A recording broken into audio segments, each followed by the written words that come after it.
think we're going to get started. Good afternoon, everyone, and welcome to today's complimentary educational webinar, Taking Customer Due Diligence to the Next Level. This is going to be presented by Kay Cruz and Anthony Barr of Strategex. My name is John Polis, and I will be your webinar moderator today. I am the Chief Operating and Technology Officer for your webinar host, Star Mountain Capital. We are a specialized asset management firm focused on investing in the large and underserved U.S. lower middle market of companies with typically under 15 million of EBITDA. Star Mountain's differentiated business model includes a custom-built media and technology platform, bringing proven large market resources to smaller businesses as a value-added lender and investment partner. Before I hand over the reins to Kay and Anthony, I did want to let you know that your audio is muted and will be for the entirety of this presentation. Also, we have allocated time at the end of the presentation for Q&A. If you have a question, you can type it into the Q&A chat box of your WebEx client. We will try to get as many questions as possible before the hour is up. Now, about our presenters. Kay Cruz serves as Voice of the Customer Vice President for Strategex. With nearly 20 years of client engagement and strategic marketing experience, Kay provides strategic marketing leadership to the Voice of the Customer practice with a background in customer research, market strategy, brand development, and strategic opportunities. Anthony Barr is a Vice President in Strategex's Voice of the Customer strategic practice, where he leads research-based consulting engagements. Anthony works in partnerships with clients to design and implement research initiatives to address common questions that arise during due diligence. Kay and Anthony, we're very excited to have you with us today. Thank you, John, and thanks everyone for taking time to join us today. Really quickly, just a brief overview of who we are for context. We are a research-based consulting firm in Chicago that specializes in the Voice of the Customer, or VOC methodology. The firm was established in '93, and since then we've done over 700 of these VOC engagements. Mix of domestic and international work, industry agnostic, with the common thread being everything that we touch is B2B. And just to give you a sense of scale, last year we did just shy of 4,000 interviews, and this year we're on track to probably do over 5,000 customer interviews. Today, the agenda is really to talk about why we should consider doing customer diligence, either on the buy side or the sell side, how to do it well, and then demonstrate what the value add is of doing this. And we'll demonstrate that through 3 case studies that we have for you, and then a few minutes blocked off at the end for Q&A. To kick things off, a stat that I'm sure we've all seen, the notorious Harvard Business Review finding that up to 90% of deals fail to live up to expectations.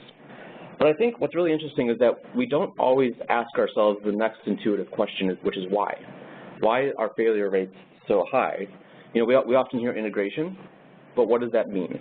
And more importantly, what can we do to mitigate the risks that are known contributors of deal failure? In B2B, we know that customer retention is essential to a successful deal. We know we've seen it time and time again, especially in situations where there's a concentrated customer base, that a top account that is lost or that lower share of wallet is quite often one of the primary indicators of a deal that is at risk. But how many times have we received CIMs or been part of writing a CIM that says, hey, potential buyer, one of our top accounts is at risk, right? That never happens. Often we're gloating about how strong our customer relationships are, how our market share is expanding, how margins are improving, how there's really no competitive threats, and how there's no foreseeable disruptions. But in reality, we know that quite often in B2B transactions, top customers do leave. Top customers do lower their spend, which has a material impact on the valuation of the deal. So then when that reality sets in post-close, we often see price concessions are made. We see competitors come in, become more aggressive, trying to peel off our customers that are at risk. New innovations, new offerings don't quite take off. And the result is what we've all seen. Revenue falls short of expectations, which leads to margin compression, which means EBITDA falls behind projections. Now, what we just ran through was sort of a situation from the buy side, but I think it's also worth noting that this is equally as powerful on the sell side. You can do this leading up to sale, and we have a case study later on to demonstrate how this works.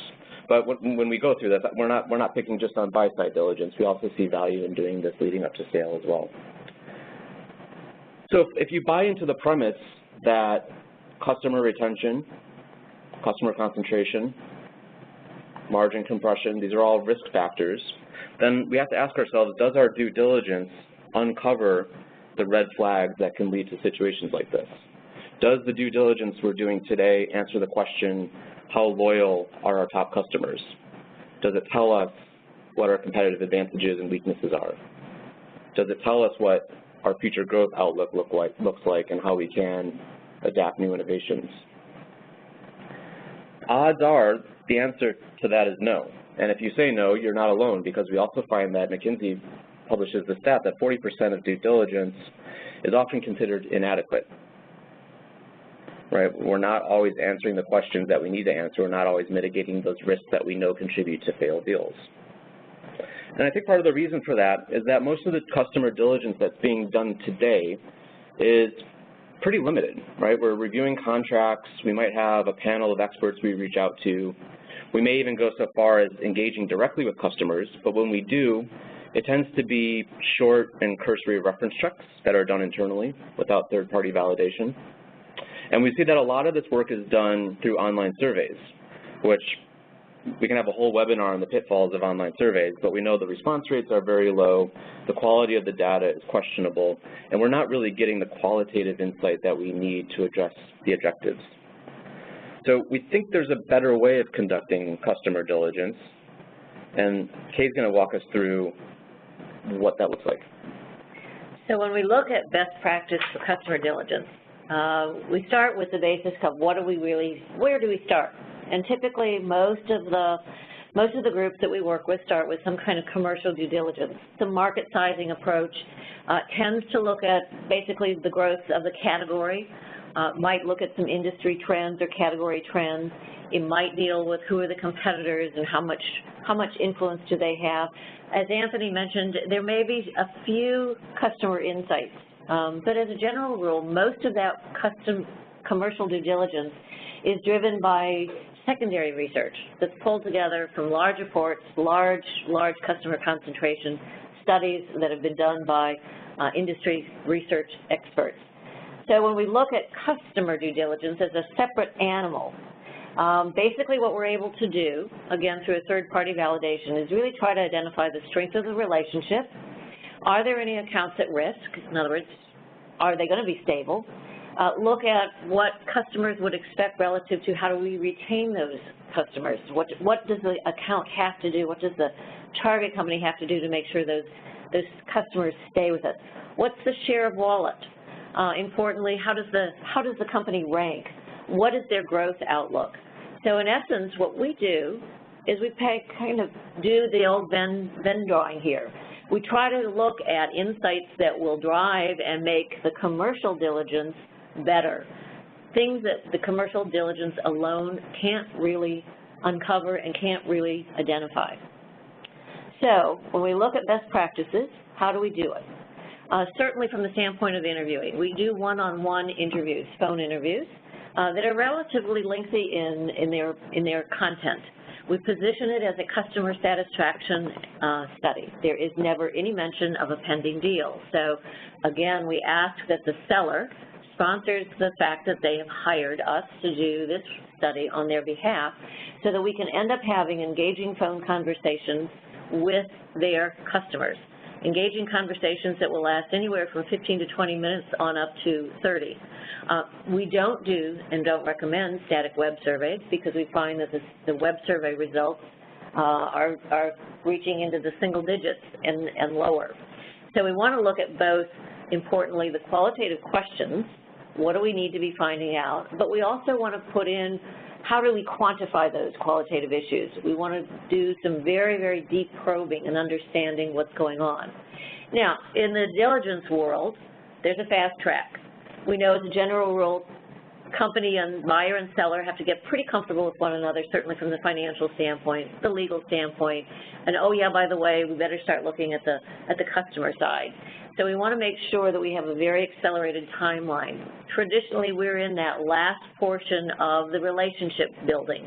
We're right before deal close to make sure that, in fact, it is going to be a good deal to close. So we have a very accelerated timeline that we're able to produce this kind of work, generally speaking, in about a 3 to 4 week time period. If it has to be done faster than that, certainly we can. But who do we interview? All right, make sure that we have the right number of interviews. Again, we want to look at more so that we can start seeing a common theme. If we're studying 4 or 5, 6 interviews, everybody's going to worry and pore over every single portion of that interview and wonder if this is representative of the whole. So we want to apply what we call the 80-20 rule. Everybody knows it. 20% of your customers are driving 80% of your revenue, or in some cases, if there's heavy concentration, as Anthony said, we better make sure we understand what that customer relationship is really like. We say let's look at those who have a greater amount of revenue from you because they will know you well. They are going to be able to understand what you do well and where your areas of improvement, and importantly, those are the ones we have to make sure we retain after close. How many contacts do we talk to at each customer? A lot of it depends on the business model. Certainly at top customers, we want to talk to multiple people because a lot of people are involved in the decision. Could be procurement, could be design engineering, it could be ownership. Who is really trying to control that relationship and make sure that vendor stays in place, that company stays in place? So this helps us get a more holistic view of the relationship. We don't want to talk to just one role versus another. We want to make sure we get kind of an overview. We want to make sure that the sellers aren't biasing the list. In other words, they're only letting us speak to the customers that love them a lot. We want to make sure that we ask them to provide a good range of customers so that we can look at what's going on, certainly balancing off the amount of revenue that each one is supplying to us. And we want to look at other stakeholders. For instance, if there are some lost customers or if there's some prospects, customers that have had exposure to the target company but for whatever reason haven't quite purchased yet. That's a good audience to try to understand what are they doing. What do we need to try to help them move over to our side of the equation. So what do we ask? Obviously, we're going to look at customer loyalty. We're going to look at pricing, risk, and opportunities. We generally would say if you're talking to a procurement person, of course, they're going to tell you that you need to lower your price. But we oftentimes will turn that question around on its head and say, what do we need to do in order to justify the premium price that we're asking?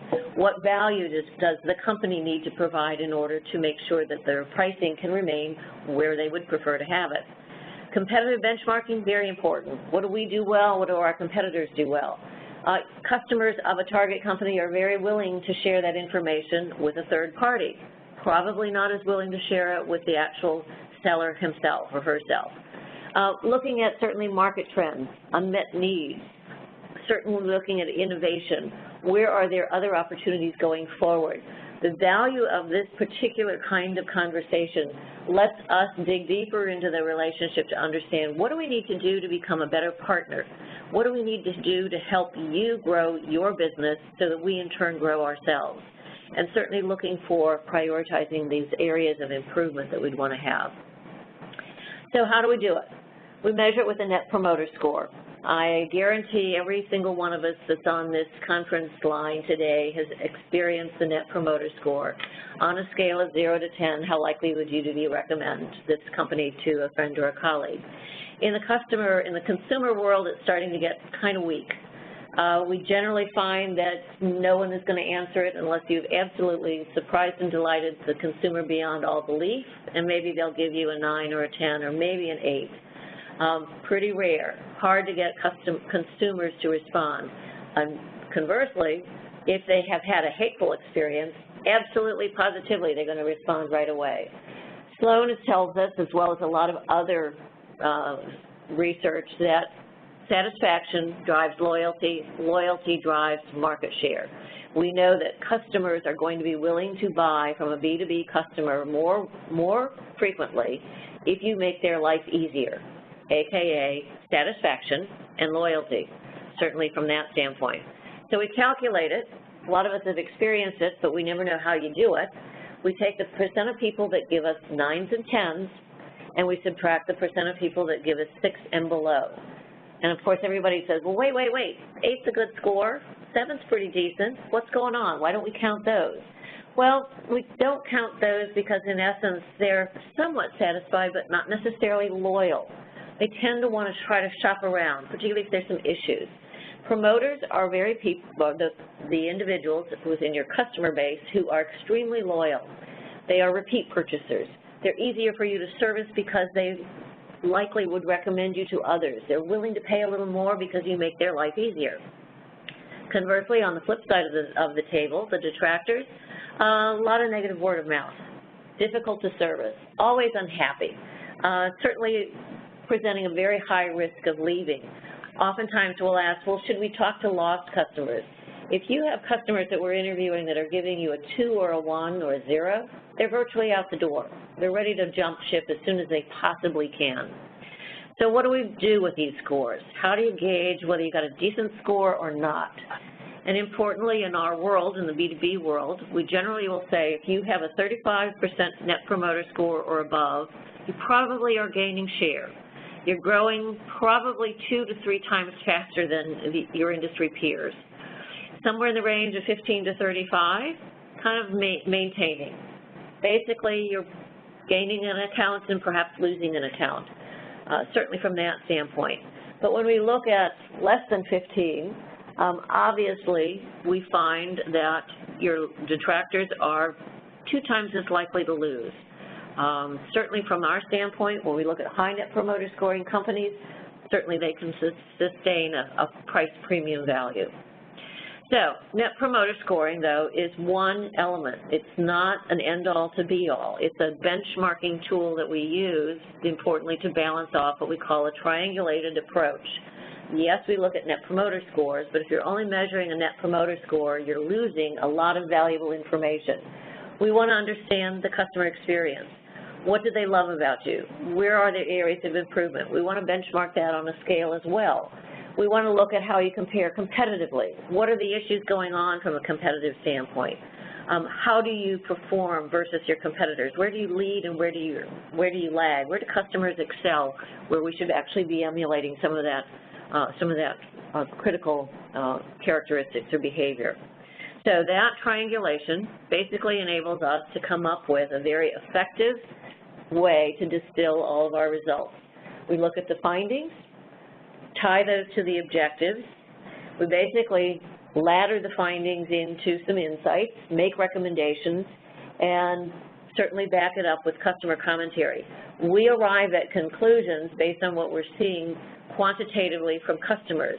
That's a number, that's a value, but in order to find, that's basically the one side of the brain that's going to be very logical. We want to be able then, the emotional side, we want to use quotes that will help the target company understand that these are not just some pie-in-the-sky analytical reasons to why customers are saying what they're saying. We want to provide those direct quotes so that they can see it. We provide a separate presentation first to the buyer before the deal closes. And once the deal closes, we provide a combined buyer and us presenting to, in essence, the seller. This starts the beginning of the strategic planning process because this work can provide a great deal of insight into the first strategic plan that both the acquirer and the now newly acquired company advance going forward. So how do you look at the findings and how do you analyze them? Certainly from the standpoint of looking at, for instance, the net promoter scores. In this case, we've run a series of scores that this company has done with us over the course of basically 6 years. When we include all of the new acquisition respondents that they have acquired, we find that in reality our score goes up quite a bit. What that means to us from this standpoint is that the acquisition is a good add-on because it makes the acquiring company much stronger. We also are able to look at what we define as accounts that are at risk. What's the loyalty rating and how secure is the relationship? We do that by looking at what's the tone of their commentary. This certainly is giving an 8.0% rating, but the account is at risk because they have trailing technologies. and they expect the spend to be down. They're not being compliant with certain regulations that need to occur. So again, looking at the insights provided through the customer relationships, of course, there you see the 4.0. Certainly from the standpoint that the spend is going to be pretty flat or he's going to be out the door. So again, this is how you do some of the analytical work. Importantly, when we look at comparing them to the competition, how do they compare? Are they much better, slightly better, equal, or slightly worse? We can see that our famous company Acme is certainly an industry leader, but there's also a certain degree of parity in the marketplace. So we know they can do much more. If you look at the lighting solution side, they need to be doing quite a bit more in that particular market segment that they're in. Looking at strengths and areas of improvement, this is one way to do it. And you're going to say, well, wait, time out. You got customer service is great, and customer service is also an area of improvement. Not at all uncommon for us to hear that from customers of the target company. But what we look at is what's the drag. In this case, customer service only has a little bit of drag compared to 91% of the commentary that said customer service was outstanding. Where we do see some issues, here are the issues. The portfolio, look at the huge drag on the portfolio. This particular company was not keeping up with innovation, and they were not keeping up with making the market aware of what they actually were doing. Therefore, their price was beginning to be compressed. This was an LED client, and in essence, what we were learning was the LED market had gone from being a very, very expensive market to now it was quite commoditized, and the company had not kept up by building and innovating a stronger portfolio. So in essence, we can start to see that just in this particular chart. So thoughtful interviews certainly do add value post-close. Importantly, lets us look at what do we need to do to retain at-risk accounts. Are there things that we should address right away? We want to look at growing share of wallet. We can look at, for instance, we can see where we have a high net promoter scoring company, yet the share of wallet is less than 25%. Why is that? We need to make sure we understand what do we need to do in order to make that customer a better buyer of sharing wallet with us. Look at the value proposition. What are the things that we need to improve on? How can we optimize pricing? And certainly looking at developing an innovation pipeline based on the market needs, because we ask very specifically what unmet needs do you have that this company can, in essence, fulfill. So what do we do for post-close? Basically starts the strat plan. So we'll do a couple of case studies now, and Anthony will lead off. All right.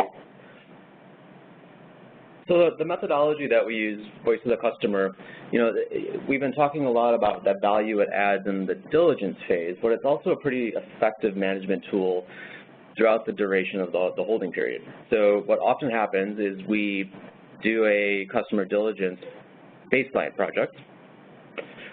With holding periods being 5, 6 years now, that means we have an opportunity to touch base with consumers a few times during the holding period to really make sure we are enhancing the strength of customer relationships, so that when it comes time to go to market on the sell side, not only do we have a compelling financial story to tell, we can validate that with a compelling customer story. So the 3 case studies we have lined up kind of follow that linear process. And the first one that we're going to start with is a situation where it was a buy-side diligence project where there was a high degree of customer concentration. The seller was an industrial plastics manufacturer, and they had about 20 customers that generated 90% of their revenue. Given that high degree of concentration, our private equity client naturally wanted to validate the stability of those relationships. And what we ended up finding, particularly through the Net Promoter Score, was that their NPS was positive 14, which, if you recall the ranges that Kay provided earlier, is typically indicative of a company that is losing share, right? Because we know to get a plus 14, that means you have a fair amount of detractors. Detractors are often twice as likely to leave as a promoter. So given that the Net Promoter Score was pretty low, and there were some fundamental issues with the customer experience, a lot of late deliveries, poor customer service, and we didn't hold a preference in the marketplace. When we benchmarked ourselves against competitors, we found that we were often 3rd or 4th or 5th. There were quite a few other players that were preferred by customers. So with all these things taken into consideration, the Net Promoter Score, the customer experience, competitive benchmarking, that triangulated approach that we showed you, the results actually impacted the buyer's decision, and the offer for the target was withdrawn. And what we see over on the right at the top is one of the quotes from one of the actual customers we interviewed. There's nothing I like about them. Our current plan that is in 2 years, our volume is going to start going down. Right? This is what I was talking about earlier, is how often do we see a quote like that in a sim? Not that often. How often do we see this in reality? More often than we might think. And the impact, as you see in the lower right, quote directly from our client based on a post-project interview, was that we ended up saving about $400 million and maybe more importantly, a lot of headaches. But I think it's worth noting that, we can come across a situation where we identify a lot of accounts that are at risk, and the deal still goes through. Because the approach is not just diagnostic, right? You're not just getting a score. You're getting qualitative insights to improve those scores over time. So even in situations where we have a negative Net Promoter Score, for example, we may see the deal still go through because we're able to develop retention strategies to make sure that those accounts stick around. Okay, we'll take the second case study. Okay, the innovation roadmap. Obviously, everybody says, the best way for us to really make this company acquisition work is we're going to go through and do a lot of operational improvements right from the get-go. But that will only get us so far. Importantly, we know that in order to get a really strong growth trajectory, you have to look at what else can we be doing, where do we need to go from an innovation standpoint. So this particular one was done basically using customer insights. We can identify, for instance, if there are gaps in the offering, or are there any specifically unmet needs, or are there pain points, things that the industry is struggling with. Again, we talked about what competitors were doing better. Oftentimes we'll hear, this is a great little company, but if I'm getting a new go-to project, they're not my go-to supplier. Another competitor is because I know they're more innovative. So we want to look at, are there any industry trends that are impacting how much innovation can or should be done? Certainly we're going to validate, importantly, we always know engineers have a great pipeline of these are the next best ideas that our customers are going to want. And partly what we have to do is look at, are they relevant to customers? Are they really, in fact, the next best ideas that customers would find most appealing? Oftentimes we will stress test several different ideas only to find out that 2 of the 4 are going to win, and the others we shouldn't be paying any attention to because it's just not going to find a reasonable market to identify. And looking importantly at some pricing strategies for innovation. How far can we stretch? So this particular case study, we started with a global manufacturer of specialty chemicals. They had invested quite heavily in research and development for new projects, for new products. But in essence, once they were in the market, there was very little demand. They had a lot of commodity products, but there were very few new products that were in the offing that they felt they could make stick. So the challenge was, are we going to go forward, or do we need to try to cut R&D funding based on the category? We're commoditized. There's nothing we can do that will shake these people out of what they're buying. So we went into an entirely different approach, talking to their customers about new product offerings, rating them on how they viewed themselves as being innovators. So were the customers of the client viewed as innovators? How many engineers did they have on staff that were dedicated to innovation? How many new projects did they have going forward? And in essence, we found that 16 of the top 34 accounts considered themselves to be innovators. And they wanted a supplier that would innovate with them. Well, we were a supplier, but they didn't think of us as being innovative. So in essence, they were saying, we are innovating, but it's not relevant to us. So what we ended up looking at and identifying, there were over 200 customer-submitted innovation opportunities that we were able to identify, to go back to our client and say, These are innovators. They want to co-partner and co-develop with you on basically over 200 different initiatives. So it became important for our client to prioritize which ones did they feel would commercialize best, but they already had a partner towards that commercialization effort. So in essence, they were able to turn around and say, no, we do need to increase the R&D budget, and we do need to really dedicate ourselves to co-creation programs with our key partners, with our top accounts, because they view us as a partner and they want us to innovate along with them. So pretty remarkable, and you can see their Net Promoter Score was strong, 46%. So even though they weren't viewed as being an innovator, they were certainly indicative of one that was a partner, one that was gaining share. And the last case study we'll share with you is basically what we call the sell-side go-to-market. This was a company that said, you know, in essence, we want to get ready to sell this company, so we're going to do a customer satisfaction study to understand what opportunities are out there for us, how strong are these relationships. So this was all in preparation for getting the company ready to be sold to the next buyer. So we know that sell-side diligence basically is a European model. Much as legal diligence and much as quality of earning diligence started on the other side of the pond, so too has sell-side diligence from a customer standpoint. It's done more frequently than not. Basically, it's to try to determine, is this the right time to sell? Can we attract buyers and help persuade buyers that we have, in essence, a good product, a good company to be able to buy? It helps us control the message as opposed to having them look at us from a buy standpoint. In essence, we're able to see what's going on. If there are some issues, it gives us the opportunity to kind of tweak those and control those over the course of the next 12 to 14 to 18 months before we really are ready to buy or to sell. Importantly, we want to look at, is there a runway for future growth? And certainly, again, we want to try to accelerate that timeline. We want to take a snapshot to see what's going on.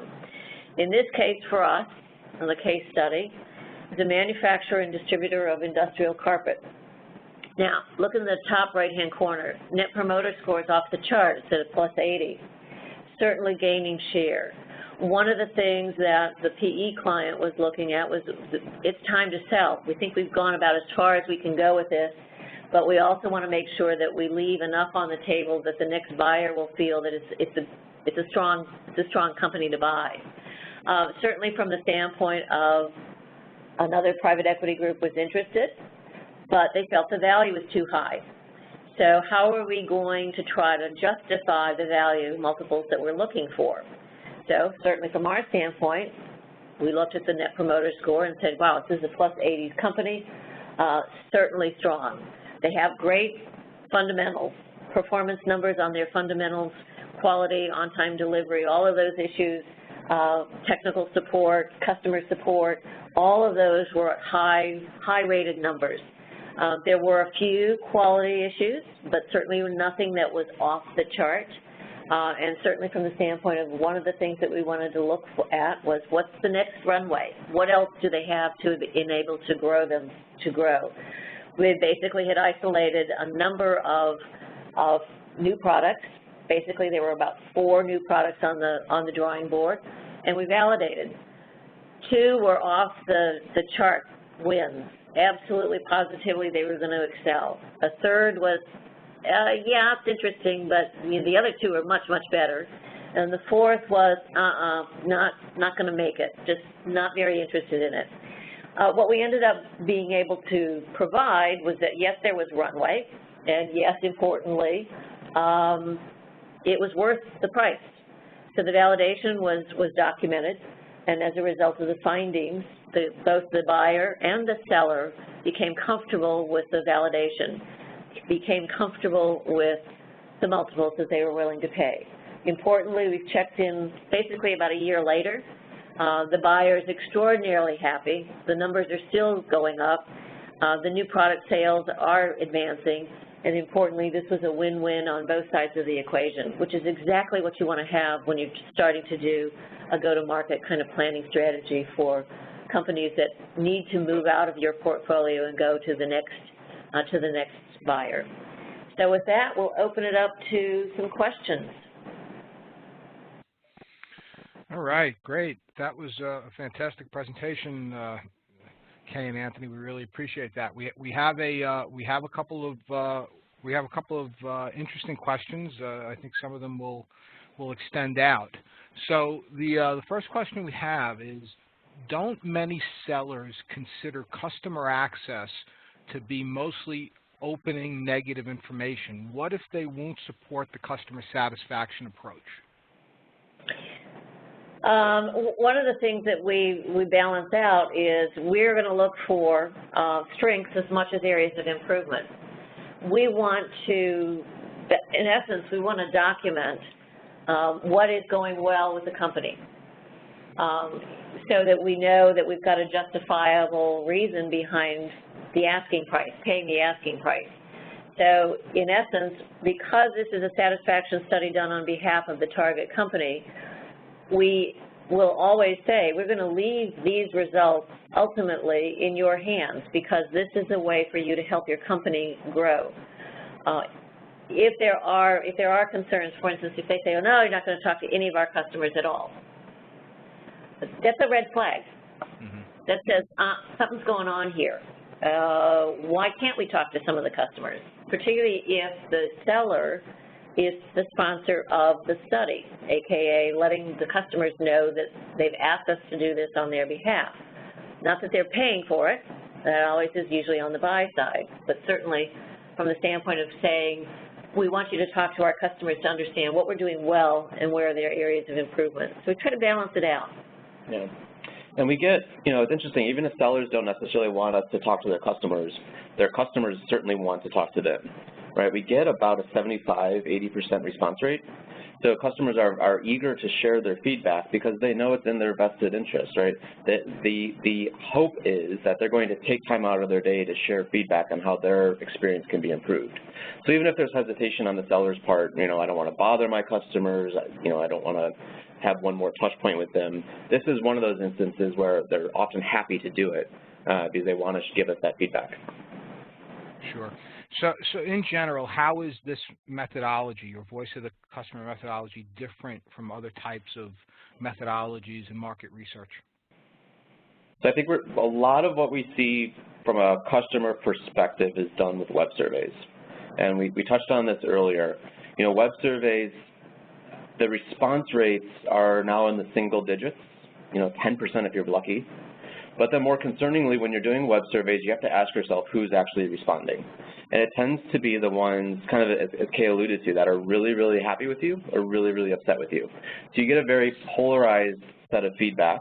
You're not getting a well-rounded, holistic sense of the customer relationship.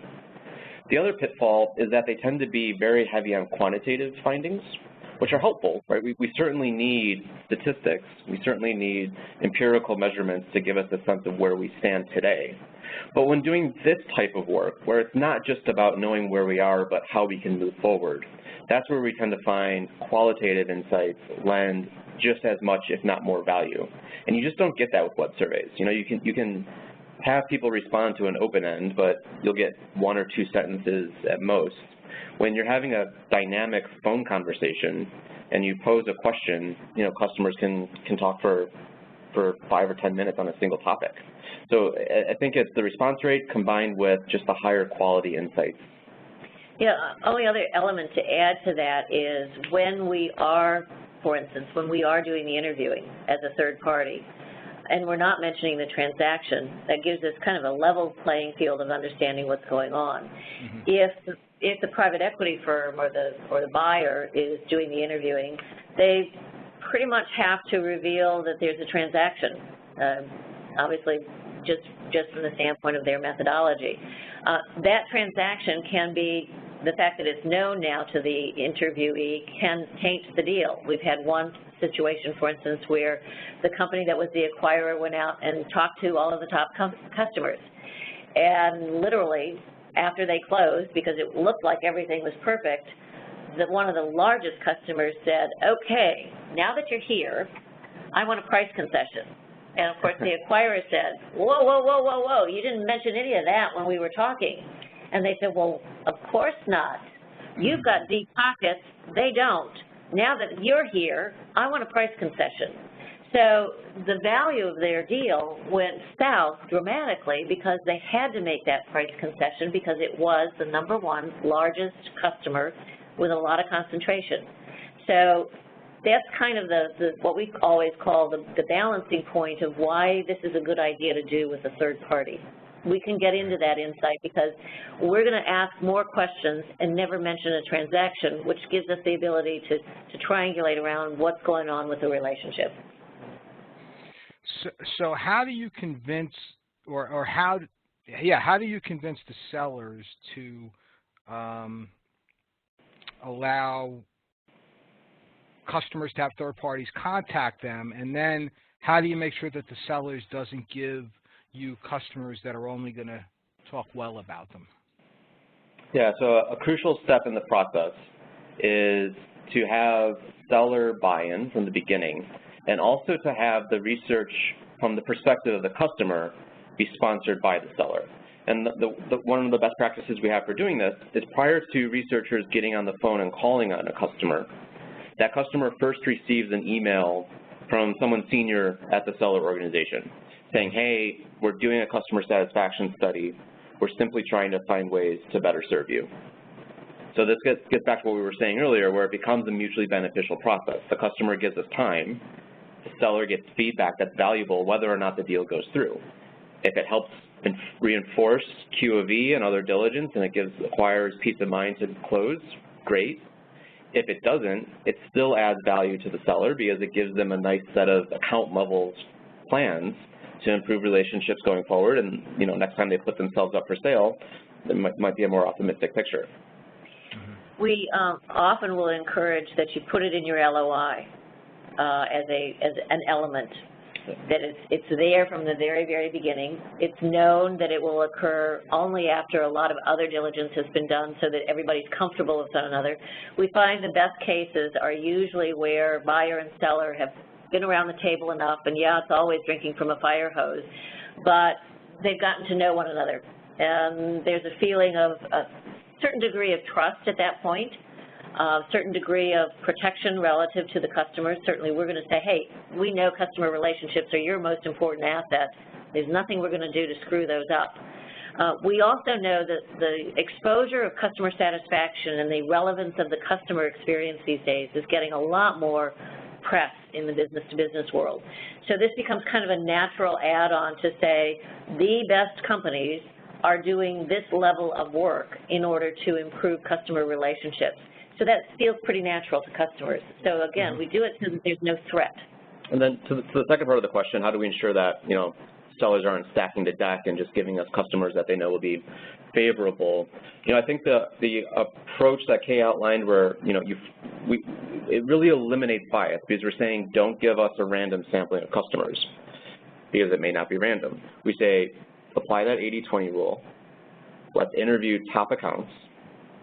Within top accounts, let's only talk to people who we know are influencing or making the ultimate decision about which suppliers to use.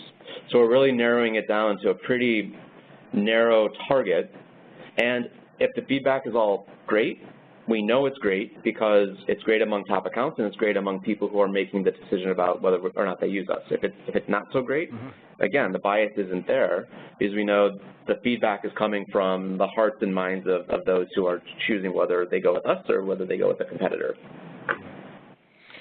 So when you're contacting customers, what do you articulate as the purpose of the study being? Just to gather information for the client so that they can do better, so that they can be better? Yeah, I think almost everyone, especially in the B2B world, is used to getting those, after a flight or after a hotel, you get those emails saying, hey, take this survey. So customers are absolutely attuned to and comfortable with being reached out to provide feedback. And we take a very similar approach. We just ask for more of their time. So we say, give us 30 minutes, have a conversation with us. If you want to be anonymous, you can. But if you choose to put your name behind your comments, someone will follow up with you and tell you what they're going to do to address your concerns, improve your experience. So it really is kind of a closed loop where we get the feedback, we distill it, we make recommendations, we hand it over to a portfolio company or seller, whatever the case may be. They implement those findings and they have follow-up conversations with the customers. So it's a continuous improvement process where the whole mechanism is being driven by this desire to improve the customer experience. What about? I think it's something that customers, they buy into that, they get that. I think they appreciate it too. Right, right. What about companies that have, just a few top accounts? Does the size of the sample, how important is that? Yeah, and I think that kind of dovetails to another question that, for those at leaner platforms who often have to do this internally, I think that lends to that question too, because we often hear, well, there's only 2 or 3 top accounts, I don't need to do this, or I can do it internally. And we would actually argue in instances where there are only 2 or 3 top accounts, those are the cases where there is the most customer concentration. It might not be the 80-20 rule, it might be the 95-5 rule. So it becomes even more important to validate those relationships in instances where everything may be riding on 1 or 2 customers. The other important element to say is when you are doing it internally, we've had private equity companies that say, well, we do these calls all the time, we used to. And when they listen into the variation of the interview that our researchers are able to conduct versus what they conduct, they say, wow, there is a methodology behind how you conduct an effective, ongoing, engaging conversation. Now, importantly, from our standpoint, one of the things that we find is if you are going to do it internally, you've got to take the next step. You've got to be able to document, importantly, what you really heard, not what you think you heard or what you wanted to hear. And that's what we find is most often the case with people who are not trained to be interviewers and researchers. They tend to hear only the things that they want to hear, not necessarily the things that the customer is really saying. Now, that's one thing. The other element is to say you've got to do something with it. You can't just look at your notes. You have to be a little more analytical about your notes. You have to be able to put those down into some kind of categories so that you're not looking at what you think you see. In essence, we might find a range of preliminary themes that everybody says, oh, these are all very common. And once we put it through the analytical sieve, we may come up with an entirely different animal. For instance, if you go back to that strengths areas of improvement, 91% of the commentary had to deal with how great the company was, but yet there was a 21% drag on it, which meant there were still areas that the company needed to address. A non-trained, non-analytical person would be to say, oh, customer service is great, check the box. It takes some expertise to dig through what are you really seeing in your findings. Yeah, and if you're going to do it internally, don't just do it as case study, check the box. Don't just do it because an investment bank said you have to do it. Really be opportunistic about it. Realize that customer feedback can help validate a deal, but a lot of the applied insight happens post-close when you can use their feedback to accelerate your value creation plan. So think longer term if you're going to do this internally. Most of our clients also share the work either through the presentation itself, aka being a part of the presentation, or through at least the document, share it with their financial partners. Mm-hmm. So that in essence it starts to level out that the debt's going to be secure. Yes, this is going to be able to be paid off. It's going to work for all of us. But then I'd also argue, would you do a quality of earnings internally? Just saying. Good point. So we all know that customer diligence is only a piece of diligence. So how does this fit into the broader due diligence strategy? And then in general, can you give us some idea of how long customer diligence, based on the way that you've outlined it, takes as part of the diligence process? Yeah, so I think the way it interfaces with other diligence efforts are validation and to supplement. We would never expect that we do this and this alone. We know QOV is going to happen. We know on larger deals or when you're building out a platform that commercial will happen, legal, all those other things. So what we try and do is design our approach to complement everything else you're doing. So we're out to validate Q of E by saying, yes, there is future growth potential at these accounts, and here's why. Right? We're out to validate contract diligence by saying these accounts intend to renew their contracts, their purchase intent is high. We're out to supplement commercial by saying, here's all this great category level insight you have. Here's how it fits when we're talking specifically to your potential customers, right? So here's the competitive set across the industry. Here's the more narrowed down list of competitors for the target. Here are industry-wide trends. Here's what's really keeping customers up at night. So I think that's the way we tend to complement the other methods that are being done. And not at all uncommon for us to work side by side with a commercial diligence provider. Mm-hmm. In other words, letting them contribute to, okay, but we need the answers to this, and this question. Can you give us some insight? Can you dig into that? Absolutely, we can. Because we know we don't want the commercial diligence provider talking to the same people that we're talking to, because that will do nothing but red flags all over the place. So we have to make sure that the customers are treated discreetly, and that they're not asked repetitively what's going on. You know, as Anthony said, one of the things that our Q of E people will tell us is that our interviews will add insight and validity to the earnings. It basically not only says the historical earnings are secure, importantly, it lets us look at future earnings to make sure the future earnings projection is going to be solid and go forward. Mm-hmm. I think it's probably worth noting that while, you know, we are supplementing and validating during the diligence window, where customer diligence really stands alone is post-close. Because what other diligence are you getting that helps you with strategic planning for the first 100 days, 6 months post-close, right? This gives you really specific account-level feedback on precise actions we need to take to retain accounts, to grow accounts, to improve the experience. So it's probably more forward-looking than a lot of other types of diligence that's being done.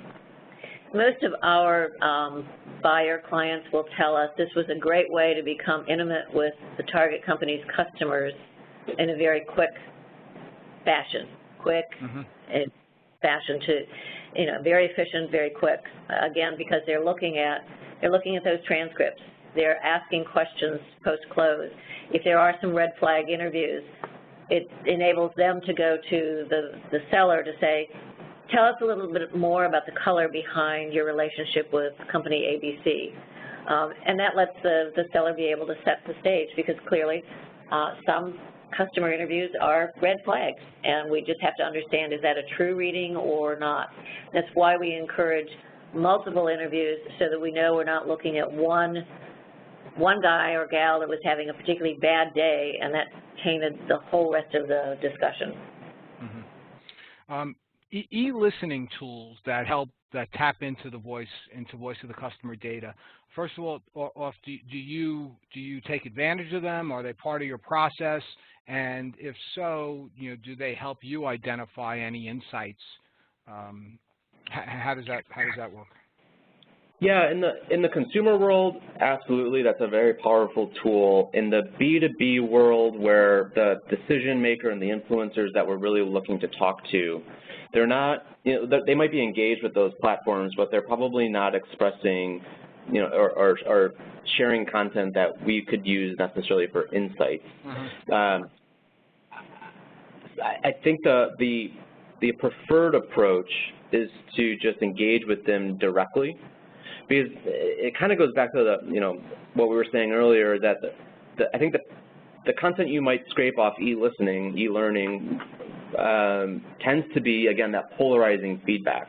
It's the people that are going to take time out of their day to go and say something really positive about you or really negative. So it's not really representative of the total state of relationships. Gotcha.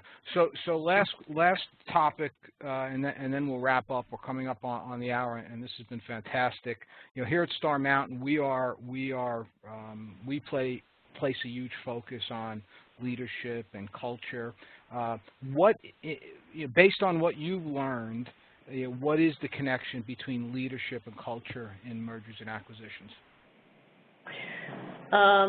We find that we are able to, one of the things that we're able to do with this work, particularly if it's an add-on or if it's a strategic acquirer, is we can identify culture, form, and fit. For instance, if your acquired company has a high level of love for the customer and the customer loves them, they're constantly focused on the customer experience, and yet the company acquiring them does not, then you know there's going to be a difference. For instance, we had one client who was a strategic acquirer who was buying a really, really remarkable niche company, and they ended up saying to us as we were going through the presentation, so in essence you're telling us don't screw it up after we acquire it. And they said, well, yeah, I hate to say that, but yeah, that's true. And with that in mind, they took, and he said, we are going to change our whole integration process, and I want to put the integration team together for another presentation with you so they understand what we're doing, because if we put this through our usual process, I guarantee we'd kill the company. So that is great. That's great insight to be able to share with an acquirer to understand what's the culture fit, how much of a leading company are you acquiring from an industry leadership standpoint? What are you really getting here? What kind of gem are you getting? And with some of these smaller, founder-owned businesses, you are buying great little gems. The question becomes, how do you not screw it up? And we are able to really probably give a good assessment for, again, that integration fit and culture fit. Yeah, and I think that's especially true, lower mid-market B2B companies where you have very long-standing accounts. Mm-hmm. They're long-standing for a reason, right? It tends to be the personal relationships. People do business with other people. They don't necessarily do business with companies. So it's a case point. It's super critical to establish the stability of that and make sure that we essentially aren't screwing it up. Great. So Anthony and Kay, it looks like that our hour is coming to a close. Thank you very much. This was fantastic. Thank you for letting us talk to the group. We really appreciate it.